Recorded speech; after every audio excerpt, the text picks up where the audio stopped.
마켓 일타 강사 인빙고드 신광섭 매니저와 함께하는 시간입니다. 안녕하세요. 네, 안녕하세요. 신광섭입니다. 네, 코스닥 활성화 방안과 정책 네. 나올 수밖에 없다라고 이 자리에서 계속 강조를 하면서 우리는 코스닥 시총 상위 종목들 웬만한 종목들은 다 포트에 편입을 했습니다. 역시 오늘 코스닥 3% 강세인데 강사님이 원하는 시장이 이런 시장이었나요? 네. 그 시작이었는데 사실 참 보여주려고 했었어요. 사실 초반에 11월 초에 이제 ABL 바이오로 시작해서 이제 보여주려고 하다가 전반적으로 증시 자체가 이제 코스피부터 좀 이제 조정장이 좀 나왔잖아요. 조정장이 좀 나오다 보니까 그의 여파로 이제 코스닥도 같이 밀렸는데 오늘 확연하게 느끼시죠? 예. 그러니까 오늘 이제 시청자분들께서는 코스피 특히 반도체 중심으로 포트를 편성하신 분들은 다소 많이 소외받는 장세가 좀 펼쳐지고 있고요. 코스닥 위주로 포트를 대거적으로 편입했던 분들은 상당히 오늘 또 좋은 결과들이 좀 보여져서 어찌 보면 주말을 맞이해서 좀 행복한 뭔가 이제 금요일이 되지 않나 이런 생각이 드는데 그래서 사실 오늘 종목을 리뷰를 하기보다는 오늘 종목을 리뷰를 하려면 제가 볼 때는 지금 거의 한 최근에 한 20개 종목들이 다 코스닥 시총 상위 종목들이었기 때문에 일일이 다 이제 리뷰를 도와줄 수 없잖아요. 그래서 코스닥 지수로 한번 리뷰를 한번 도와드릴 수 있도록 할게요. 차트 보면서 말씀드리면요. 한번 볼게요. 자, 일단은 지금 위쪽이요. 바로 코스피입니다. 오늘 음봉 맞았죠?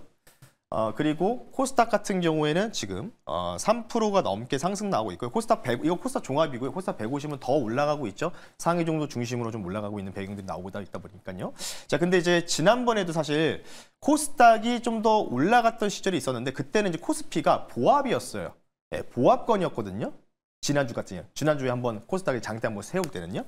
근데 지금은 완전히 뭔가 이 돈의 흐름들, 수급의 흐름들이 바뀌는 게 오늘 완전히 그냥 땅땅 쳤다. 예, 그냥 판결을 내렸다. 이렇게 좀 볼 수가 있는 것 같고. 그래서 아마 지금 코스피는 지금 아직 코스피 같은 역배열이에요. 왜 어떤 역배열? 단기적인 추세 역배열이거든요. 그래서 사실 제가 뭐 이따 뒤에 대고도 자료 화면 준비했지만은 코스피 관련된 시즌 1이 좀 어느 정도 끝나는 분위기고 이런 부분들이 코스닥 이 시즌 2로 좀 넘어가지 않을까 싶었는데 뭐 뉴스도 이제 어제 장 끝나고는 아침에도 보도가 나오면서 수급이 완전히 오늘 종목 투자자 흐름 매매 동향 보면요. 완전히 엇갈리죠. 개인들은 지금 코스피를 사고 코스닥을 팔고 반대로 외국인과 기관 투신들은 오히려 코스닥을 쌍드립해서 외국인들은 또 오늘 1조 넘게 던지고 있거든요. 그러니까 이런 이제 수급적인 흐름들이 바뀌고 있다. 그래서 저는 이제 이런 말씀 드리고 싶은 게 일단 이 추세 라인을 코스닥이 돌파했다는 게 상당히 긍정적이다. 근데 여기서 주목하는 부분들이요. 여기서 그럼 연말까지 1000을 한번 바로 찍을까요? 라는 부분에 대해서는 저는 거기까지는 아직은 모르겠다. 퀘스천 마크를 붙이고 싶어요. 왜냐하면 제가 판단했을 때는 코스닥의 최대 한 970에서 980 정도. 1000을 좀 가까이 가려다가 좀 마무리될 가능성이 있지 않을까 싶기 때문에 왜냐? 그 이유는 화면 보면서 말씀 한번 바로 드려볼 수 있도록 할 텐데요. 바로 이겁니다. 잠깐 이제 화면 보면서 말씀드리면 바로 이제 오늘 아침에 바로 보도가 됐죠. 금융당국에서 전날 이제 모 언론사를 통해서 보도된 자료에 따라서 코스닥 띄운다. 뭐 당근 정책, 연기금이 뭐 기존 코스닥 3%에서 5%로 비중을 확대한다. 뭐 이런 식으로 이제 얘기가 나온 부분들이 뭐 다른 이제 언론사들도 이제 인용해서 많이 썼었어요. 그래서 그 관련된 이제 이 뉴스만 해도 한 10개가 넘더라고요. 보니까. 근데 이제 이거에 대해서 일단은 확정된 바가 없다. 보도해 신중해 주세요라고 일단은 이제 보도 자료를 이제 이게 냈는데 근데 중요한 거는 뭐냐면 종합대책과 내용에 대해서 이제 발표 시기가 확정된 바가 없다는 거예요. 쉽게 얘기해서. 뭐냐면 이게 검토는 하고 있어. 지금 자료는 준비하고 있는데 뭐 이것저것 해서 피드백도 받고 금융당국끼리 이제 또 서로 이제 조율하는 부분도 있다 보니까 전반적으로 이런 거 하고서 준비를 하고 있는데 너희도 왜 빨리 이렇게 언론에서 이렇게 보도를 하냐.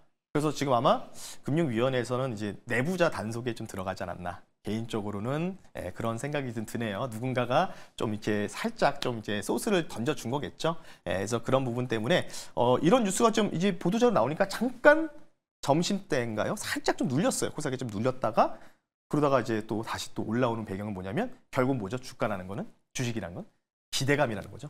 예, 그래서 그런 부분들을 좀 보시면 좋을 것 같고요. 저는 이미 좀 많이 말씀을 드렸던 것 같아요. 그래서 제가 지금 방송 내용에서도 계속해서 이런 제미나이나 뭐 챗GPT를 활용해서 정말 그림을 많이 선보였어요. 예, 시즌2 코스닥 장세, 이바 하면서 또 코스닥 얀말 랠리, 코스닥 150, 뭐 바이 버튼 누르는 것도 계속해서 보여드렸기 때문에 사실 제 입장에서는 좀 기분이 좋죠. 근데 이거를 우리가 그래 지금 너 뭐 그래 너 잘났어 뭐 이런 게 아니라 저는 이게 여기서 무슨 생각이 드냐면 이런 생각인 거예요. 과연 과거에도 이런 사례가 있었느냐? 요거를 한번 우리가 한번 체크해 보자고 해요. 한번 보시자고요. 과거에 있었습니다. 한 11년 전에 있었어요. 바로 박근혜 정부 당시 때 여러분들 아시다시피 많은 이제 딱 그 단어가 딱 눈에 띄는 단어가 딱 하나 보이시죠? 뭐죠? 바로 창조경제. 그렇죠. 창조경제. 이때 당시에는 이제 뭐 경제부 총리 이름이 생각 안 나는데 그분이 빚내서 빚내서 집 사라. 뭐 이렇게 얘기하면서 뭐 이런 식으로 하면서 이제 뭐 어찌 보면은 뭐 그게 시간이 지나니까 부동산도 엄청 많이 올라갔으니까 그게 맞는 정책이긴 한데 어쨌든 이제 2013년 중반부터 해서 스텝 바이 스텝 하면서 전반적으로 이 창조경제를 따른 이런 제도 정비 그리고 이때 이제 아시다시피 이제 사실 이제 증권맨 분들한테 쉽게 얘기해서 좀 악재가 나왔죠. 뭐냐면 이제 3시에 원래 장이 종료인데 이게 30분 연장됐던 게 바로 이런 이제 활성화 정책의 하나여서 30분 정도 조금 딜레이 되는 부분들이 있다는 점. 뭐 이런 것도 여기서 이제 다 나왔다라고 보시면 되는데 전반적으로 이제 뭐 기술투자 상장도 확대하고 펀딩 개편 이런 부분들이 좀 나와서 이때 당시에 그러면 박근혜 정부 당시 때 이 창조 경제를 기반으로 해서 코스닥이 얼만큼의 랠리를 이뤄졌냐 과거 통계 자료를 보니까 총 정확하게는 이제 조금 오차 범위 있지만 44% 정도의 코스닥이 상승이 나왔습니다. 예, 엄청나게 올라갔다는 거죠. 예, 뭐 여기서 이제 제가 드리고 싶은 말씀이 뭐냐면 지금 이미 힌트는 나왔어요. 물론 이제 모 언론사에서 코스닥 활성화 정책에 대해서 어제 보도됐지만 한 달 전부터 제가 말씀드렸잖아요. 유럽에 가서 코스닥 거래소 사장이 가가지고 뭐 IR도 하고 홍보도 하고 막 이런 부분도 계속 말씀드렸고 코스닥 정책이 계속 나오고 있다라고 했는데 근데 사실 그때까지는 그제 조금 이제 뭔가 시세가 좀 그렇게 많이 시원하게 분출되지 않았었거든요. 근데 지금 이제 오늘 확연하게 이제 아마 이런 부분이 나온다는 거죠. 결국은 이런 부분들이 지금 이재명 정부에서 정책에 대한 부분들이요. 박근혜 정부와 거의 이전 박근혜 정부와 좀 일치하는 모습들 거기다 여기서 좀 더 업그레이드되는 버전들이 좀 많이 나올 수 있다. 업그레이드된 버전이 뭘까요, 결국은? 뭐 앞서 투자태미에서 잠깐 언급했던 건데 국민성장펀드 네. 이 규모도 이제 이 명칭만 좀 바뀌었지만은 어쨌든 이것도 크라우드 펀딩의 한 종류거든요. 그래서 이제 그에 대한 예산도 어느 정도 늘어났고 그러면서 그때 당시에 셀트리온, 뭐 코미팜, 기타 등등 제약바이오가 정말 엄청나게 시가총액이 이 시총이 커지는 효과가 나왔다. 관련 코스닥 44% 상승이 이번에도 비슷하게 이루어질지 뭐 그러면은 대략적으로 지금 한 900이니까요. 그러면 여기서 한 1,500 가는 거죠. 거의 그쵸? 예, 뭐 가능하면 좋겠지만은 그때 당시 대비 M2 통화 대비해서 지금 또 엄청 더 찍어내는 분위기이기 때문에 뭐 당연히 이 정도의 퍼포먼스는 충분히 보여줄 수 있다는 점 이렇게 좀 말씀을 드리면서요. 그래서 오늘 결론을요 이렇게 좀 말씀 한번 드려보겠습니다. 이게 이제 이틀 전에 이제 말씀드렸던 이제 또 내용을 나왔는데 제가 그때도 말씀드렸죠. 전자닉스가 주도했던 시즌 1 장세가 이제 종결되는 것 같다. 그리고 이제 시즌 2인 코스닥 시총 상위 종목들의 화려한 순환매. 그리고 제가 이때 당시에 이게 조금 아닌 것 같다라는 생각이 들었던 게 잡주 장세, 밈 주식 장세라고 있는데 우리가 이때 23년도에서도 코스닥 장세가 너무 좋았잖아요. 2차전지가 끌고 가면서 그때 이제 사실 밈 주식들이 있었어요. 뭐냐면 초전도체라는 이 테마가 불면서 그 관련주들 특히 뭐 신성 델타테크 이런 종목이 10배 올라가고 막 그랬었거든요. 근데 지금 상황에서 이런 밈 주식들이 지금 등장하고 있나요? 제 눈에는 안 보이거든요. 지금 민주식들이 뭔가 이제 말도 안 되는 테마가 나오면서 그러니까 지금은 우리가 여기 구간일 것이다 라고 계속해서 주장을 했거든요.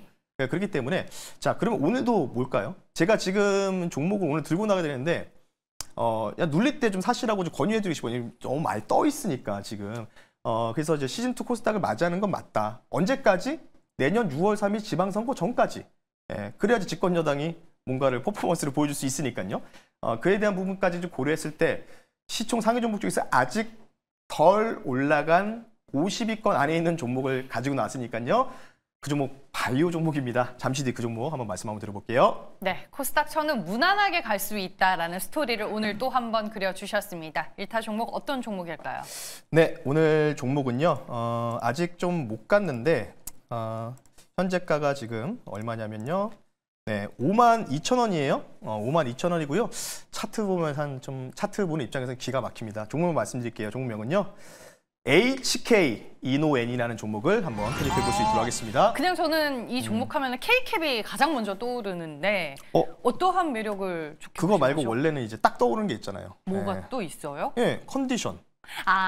네네, 맞아요. 컨디션, 맞아요. 그다음에 술 네. 먹고 나서 오늘 숙취 너무 심한데 수분을 섭취해야 되니까 네. 헛개수. 제가 요즘에 술을 많이 안 마시다 보니까 잠시 네. 잊고 살았네요. 이거 많이 드셨었잖아요, 예전에. 네. 몇 번 봤었는데. 네. 충무로 밤거리에서. 자, 어쨌든 HK 이노의 말씀 한번 드려볼 수 있도록 할게요.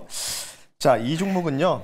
뭐 앞서 이제 브랜드 설명드렸죠. 헬스 관련된 뷰티 사업 동시에 영위하고 있고 여기다가 이제 바이오 신약, 합성 신약부터 시작해가지고 전반적인 계량 신약 사업까지 동시에 영위하고 있는 실질적으로 돈 버는 회사다. 이렇게 좀 말씀 한번 드려볼 수 있도록 하겠고요.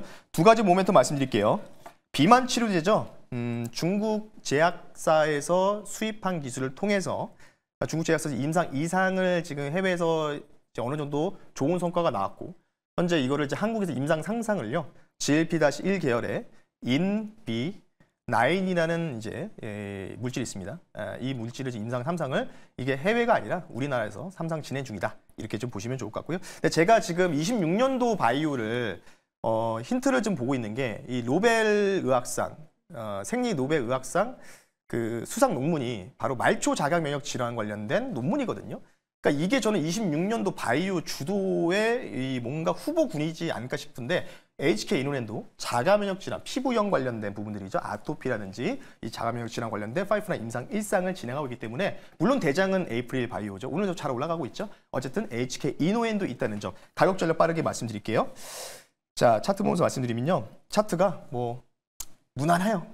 정배열이고 이격도 많이 이동평균선이 벌어지지 않는 상황이라고 좀 보시면 좋을 것 같기 때문에요. 뭐 오늘이나 뭐 차주 월요일날 좀 눌리면은 뭐 적극적으로 좀 매수하시는 걸 권유드리면서요. 목표 가격은요. 이전에 이 푸른 음봉, 푸른 겁탁 같은 존재가 있죠. 이게 NXT 거래의 폐해죠. 이거 빨리 좀 없애면 좋겠는데 일단 목표 가격을요. 푸른 음봉의 고점 라인인저 6만 원 선을 말씀 한번 드려볼 수 있도록 했고요. 손절 가격은 47,000원 선으로 말씀 한번 드려볼 테니까요. 오늘 베팅하는 것도 좋지만 차주에 좀 눌렸을 때 이런 종목들 조금씩 담아가보자 라고 말씀드릴 테니까요. HK 이노엔 가격 전략 참고하시면 좋을 것 같습니다. 네, 조정 시 매수하자라고 의견 주셨습니다. 오늘 무방 있으실까요? 네, 오늘 간단하게 좀 진행을 하겠습니다. 30분 정도 진행할 거고요. 너튜브에 MB건도 신광섭 또는 신광섭 검색하시면요. 관련된 부분들 뭐 결국은 이제 코스닥 시즌 2로 가고 있죠. 근데 이게 쉽게 막 쭉쭉쭉 뻗어가는 장세는 저는 안 나올 거라고 생각하고 있으니까 중간에 이제 또 함정들이 좀 나올 거예요. 그 함정의 타이밍을 좀 잡고 싶으신 분들은요. 너튜브에 신광섭 검색하셔서 공개 방송을 통해서 한번 전략 간단하게 들어가시면 좋을 것 같습니다. 네, 알겠습니다. 지금까지 마켓 1타 강사 MBN골드 신광섭 매니저와 함께했습니다. 고맙습니다. 네, 고맙습니다.